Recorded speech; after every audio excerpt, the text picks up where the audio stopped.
Alright, here we are. We're going to show you today the difference between the different splines that are on your clutch disc.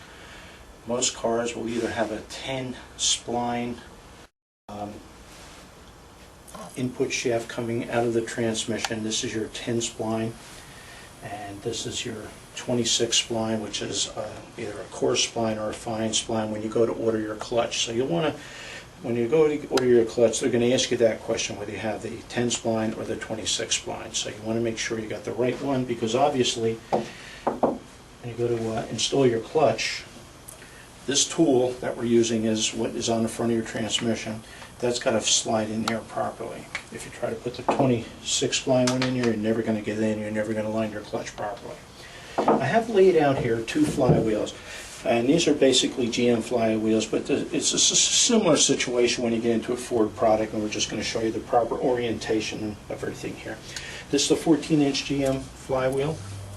Normally the 14-inch flywheels will take what is known as an 11-inch clutch and pressure plate assembly. The smaller flywheel, which is a 12 3/4-inch flywheel, that actually takes the 10.5-inch clutch. Some people call it 10.4 clutch, but it's basically an 11-inch clutch on the larger 14-inch flywheel, or the 10.5-inch clutch on the smaller 12 3/4-inch flywheel. Very, very important though, when you get ready to actually install your clutch, I don't happen to have a pressure plate here today, but what I'm going to do is I'm going to show you the proper orientation here. Now, if you were to put this on this way, this is the proper way, with your alignment tool in there, you just put that right into your pilot bearing. Of course, your pressure plate goes on top here, and then you bolt your pressure plate down. And believe it or not, over the years, I've actually had some customers install the disc backwards. Now, when you install the disc backwards, it actually goes on there, and you say, oh gee, that looks like the way it goes, it's pretty good. One way of telling, when that goes on there, you shouldn't have any kind of clearance in between here. If you can take and hold this down and put a feeler gauge in there, obviously your disc is going to slip. You're going to burn that clutch out in a very short time. The proper way always to do it is you have to have this spring mechanism here out towards your pressure plate.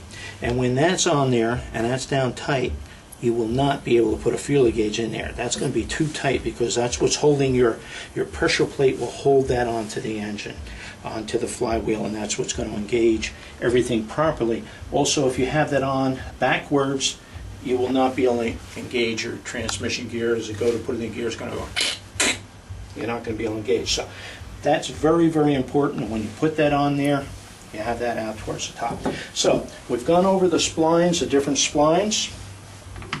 We've gone over the different size flywheels and the orientation of how the clutch disc actually goes on. Now, some discs will look different. The earlier style, they have the ones with the rivets on them, but this is just an example here. They should have a sticker on there saying pressure plate side. Pressure plate side is back towards the rear of the car, but in many cases that sticker gets left off there, and people will tend to put that on wrong, and when they do, they have a big problem. They can't get the transmission engaged properly, plus they can burn out the clutch disc in a very short time.